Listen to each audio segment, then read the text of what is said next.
வணக்கம். ஆகாஷ்வாணி புதுச்சேரி செய்திச் சுருக்கம் வாசிப்பவர் சத்குணா. தேசப்பிதா மகாத்மா காந்தி, முன்னாள் பாரத பிரதமர் லால் பகதூர் சாஸ்திரி ஆகியோரின் பிறந்த நாளான இன்று நாடு அவர்களை நினைவு கூர்கிறது. டெல்லி ராஜ்காட்டில் உள்ள மகாத்மா காந்தியின் நினைவிடத்தில் சர்வதர்ம பிரார்த்தனைக்கு ஏற்பாடு செய்யப்பட்டுள்ளது. நாடு முழுவதும் மற்றும் வெளிநாடுகளில் உள்ள இந்திய தூதரகங்களில் பல்வேறு நிகழ்ச்சிகளுக்கு ஏற்பாடுகள் செய்யப்பட்டுள்ளன.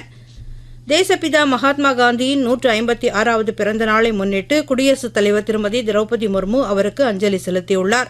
போதைப்பொருள் மற்றும் பிற சமூக தீமைகளை ஒழிப்பதற்காக தனது வாழ்க்கையை அர்ப்பணித்தவர் மகாத்மா காந்தி என்றும், உண்மை மற்றும் அஹிம்சையின் பாதையை பின்பற்றியவர் அவர் என்றும் தமது செய்தியில் குடியரசுத் தலைவர் குறிப்பிட்டுள்ளார்.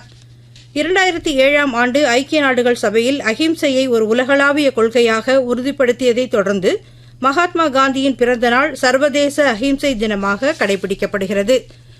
நாடு முழுவதும் 5862 கோடி ரூபாய்க்கும் அதிகமான செலவில் 57 புதிய கேந்திரிய வித்யாலயா பள்ளிகளை திறப்பதற்கு பொருளாதார விவகாரங்களுக்கான அமைச்சரவை குழு ஒப்புதல் அளித்துள்ளதாக மத்திய தகவல் மற்றும் ஒலிபரப்புத்துறை அமைச்சர் திரு அஸ்வினி வைஷ்ணவ் தெரிவித்துள்ளார்.